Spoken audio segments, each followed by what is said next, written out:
المجد للثالوث القدوس المتساوي في الجوار.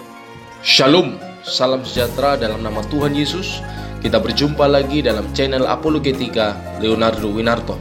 Ia akan menjawab pertanyaan, meluruskan kesalahpahaman, dan menjelaskan pokok-pokok iman Kristen secara alkitabiah dan ilmiah. Dalam video kali ini, saya akan membahas sekaligus menjawab dan meluruskan tentunya tuduhan yang kerap kali dijumpai dalam tulisan-tulisan polemis terkait otentisitas Alkitab sebagai kalamullah atau firman Allah. Sering dituduhkan oleh mereka, Alkitab yang ada di tangan orang Kristen itu sudah dipalsukan. Isinya sudah tidak murni lagi katanya, karena telah mengalami tahrif atau pengubahan, interpolasi atau penyisipan. Dalam perkembangannya, tuduhan pemalsuan Alkitab di kalangan Islam itu terbagi menjadi dua kelompok. Pertama, kelompok yang meyakini telah terjadi pengubahan secara tekstual atau tahrif lafzi dalam bahasa Arabnya. Pandangan ini kebanyakan dianut oleh para polemikus Islam. Kelompok yang kedua adalah kelompok yang meyakini tidak terjadi pemalsuan secara tekstual, namun hanya pengubahan atau penyelewengan makna yang sebenarnya. Dalam bahasa Arab disebut tahrif maknawi, pengubahan makna atau penafsiran tanpa mengubah teks. Benarkah tuduhan-tuduhan tersebut? Atau hanya sekedar, kalau boleh meminjam istilah Taufik Adnan Amal, penulis buku rekonstruksi sejarah Al-Quran, angan-angan teologis Al-Khoyaluddini. Dengan lain kata, tidak ada bukti valid bahwa Alkitab sudah dipalsukan. Nah, bagaimana kita menjawabnya? Pertama-tama harus disampaikan di sini ada beberapa poin sanggahan terhadap tuduhan pemalsuan atau tahrif tersebut. Yang pertama, tuduhan pemalsuan kitab suci atau Alkitab itu bertentangan dengan fakta yang ada. Yang kedua, tuduhan pemalsuan Alkitab itu bertentangan dengan akal sehat. Yang ketiga, tuduhan pemalsuan Alkitab itu bermasalah secara teologis. Nah, kita akan membahasnya satu persatu secara singkat dan padat. Yang pertama, tuduhan pemalsuan kitab suci itu bertentangan dengan fakta yang ada.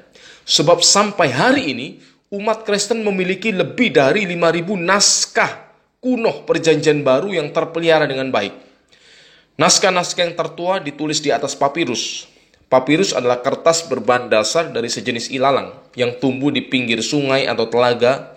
Bayangkan, beberapa papirus yang tertua, usianya hanya berjarak belasan hingga 30 tahunan dari penulisnya. Contoh, papirus dengan kode P66 yang disebut papirus Bob Bodmer. Papirus tersebut berisi Injil Yohanes. Berdasarkan ilmu paleografi dan keilmuan lainnya yang terkait, tahun penulisan papirus ini diberi tanggal antara tahun 100 sampai 150 Masehi. Kalau Injil Yohanes ditulis sekitar tahun 90-an Masehi, betapa dekatnya jarak penulisan autograf atau naskah pertamanya, naskah aslinya, dengan papirus Bodmer ini. Papirus-papirus lainnya seperti P45 dengan kode P46 dan P77 juga memiliki penanggalan yang tidak terlalu jauh dengan penulisan naskah aslinya. Nah, salinan naskah-naskah kuno tersebut telah diteliti melalui disiplin ilmu kitab suci yang disebut ilmu salinan kitab suci atau kritik teks. Dari ribuan naskah-naskah tersebut yang diperbandingkan satu sama lain, mulai dari naskah-naskah yang paling tua sampai yang ditemukan paling muda usianya, ternyata tidak ada perbedaan substansial. Saya ulangi sekali lagi, ternyata tidak ada perbedaan substansial yang berkaitan dengan ajaran fundamental iman Kristen seperti yang dinyatakan dalam pengakuan iman Nikea. Demikian juga dengan naskah-naskah kuno perjanjian lama. Melalui penemuan gulungan Laut Mati di Qumran pada tahun 1947, kita memiliki kepastian akan keakuratan penyalinan kitab-kitab perjanjian lama. Gulungan naskah Laut Mati tersebut meliputi seluruh perjanjian lama kecuali kitab Esta. Lebih luar biasa lagi, usianya yang paling tua sekitar abad kedua sebelum Masehi. Jadi usia naskah Laut Mati tersebut sekitar 2000 sampai 2200 tahun dari zaman kita. Tidak ada satu tradisi keagamaan di dunia ini yang memiliki naskah kitab suci setua kekristenan. Nah, setelah naskah Qumran tersebut diperbandingkan dengan naskah-naskah PL yang lebih muda, ternyata tidak ada perubahan doktrin atau narasi sejarah yang mempengaruhi doktrin fundamental dalam Kristen. Yang ada hanyalah perbedaan bentuk-bentuk ejaan, ketidakjelasan nama atau angka, sesuatu yang wajar mengingat tuanya dokumen tersebut. Semua fakta-fakta ini menunjukkan bahwa tuduhan pemalsuan kitab suci sama sekali tidak terbukti dan hanyalah sebuah khayalan teologis, hanyalah angan-angan teologis kalau tidak mau disebut sebuah fitnahan terhadap iman Kristen. Yang kedua, tuduhan pemalsuan Alkitab itu bertentangan dengan akal sehat. Memang jelas bertentangan dengan akal sehat, sebab bila fakta yang ada menunjukkan tidak adanya pemalsuan, tetapi masih ngotot menuduh telah dipalsukan, berarti tuduhan tersebut tidak objektif lagi, sebab tidak didasarkan pada fakta. Bertentangan dengan akal sehat, sebab kekristenan dan agama Yahudi itu telah menjadi dua komunitas yang terpisah satu sama lain. Namun keduanya memiliki sumber primer yang sama, yakni tanah atau perjanjian lama. Jika orang Yahudi memalsukan perjanjian lama, maka ada orang Kristen yang protes, karena perjanjian lama juga merupakan kitab suci bagi pengikut Kristus. Sebaliknya, jika orang-orang Kristen memalsukan perjanjian lama, maka orang Yahudi protes, sebab mereka sangat menghormati perjanjian lama sebagai firman Allah. Jadi, keduanya sebenarnya saling menjaga antara komunitas Kristen dan komunitas agama Yahudi, sehingga tidak logis menuduh adanya pemalsuan. Yang ketiga, kapan pemalsuan itu terjadi? Sebelum kelahiran Islam atau sesudah kelahiran Islam? Bila sesudah kelahiran Islam, mengapa dalam beberapa tempat Quran mengakui otoritas Taurat dan Injil sebagai nur atau cahaya dan petunjuk, hudan dalam bahasa Arab? Bahkan dalam sejarah kenabian Nabi Muhammad pernah dikisahkan ketika delegasi orang-orang Yahudi yang diutus menghadap beliau untuk memintanya menjadi hakim atas perselisihan di antara mereka. Namun dikisahkan dalam peristiwa tersebut, Nabi Muhammad justru menunjuk Taurat sebagai dasar atau ukuran untuk menghakimi mereka sebagai umatnya Nabi Musa. Demikian juga berlaku untuk Injil bagi orang-orang Kristen. Melalui peristiwa ini, jelas pada masa Muhammad hidup, otoritas Alkitab sebagai firman Allah itu diakui. Keempat, tuduhan pemalsuan tersebut tidak logis, sebab sebelum kelahiran Islam, kekristenan dan Yudaisme telah menyebar ke bangsa-bangsa di luar tanah Israel. Demikian juga mereka membawa serta salinan dan terjemahan kitab suci, baik perjanjian lama maupun perjanjian baru, sehingga tidak mungkin ada sekelompok orang, entah kapan dan siapa orangnya, memalsukan Alkitab dan menyeragamkan Alkitab menjadi satu.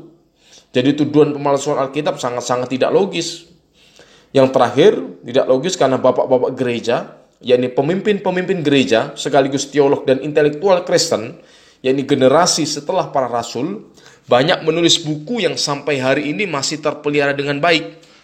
Dalam tulisannya, mereka banyak sekali mengutip perjanjian lama dan perjanjian baru. Bruce Metzger, seorang pakar perjanjian baru, mengatakan, bahkan kalau seandainya Alkitab yang kita miliki tidak ada lagi, kita bisa menyusunnya kembali dari kutipan-kutipan bapak gereja tersebut.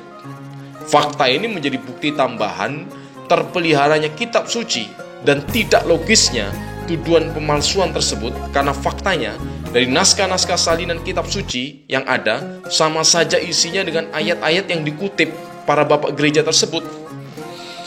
Yang ketiga, tuduhan pemalsuan kitab suci itu bermasalah secara teologis.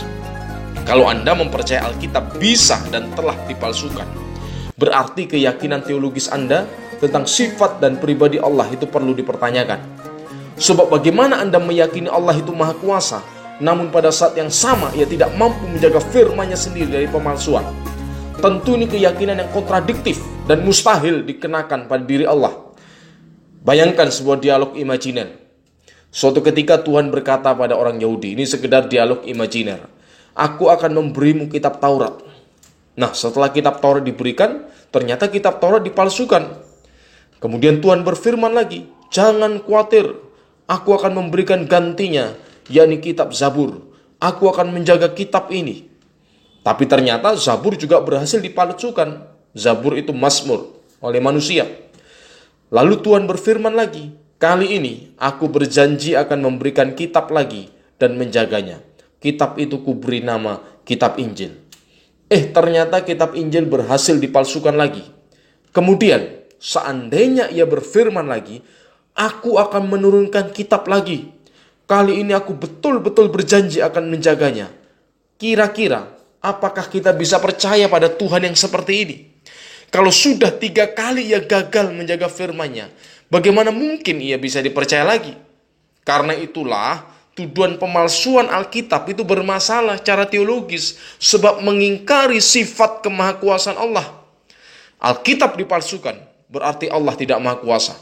Katakanlah ada usaha pemalsuan kitab suci, namun umat Kristen yakin Allah sanggup menjaga firman-Nya, dan keyakinan umat Kristen itu bukan hanya di ranah iman. Saya katakan sekali lagi, keyakinan umat Kristen itu bukan hanya di ranah iman, tetapi pada fakta historisnya. Penemuan Qumran, ribuan manuskrip perjanjian lama, dan tulisan-tulisan Bapak Gereja telah membuktikan keyakinan umat Kristen akan keaslian, dan terpeliharanya Alkitab sebagai firman Allah. Karena itu, sekali lagi, tuduhan pemalsuan Alkitab atau kitab suci hanyalah al-khayalud dini, angan-angan teologi saja. Sebab memang bertentangan dengan fakta, bertentangan dengan akal sehat, bermasalah secara teologis. Nah, kiranya video ini memberi pencerahan bagi saudara. Jangan lupa untuk like, komen, share video ini sebanyak-banyaknya, agar yang lain juga mendapat pencerahan yang sama. Tuhan Yesus memberkati.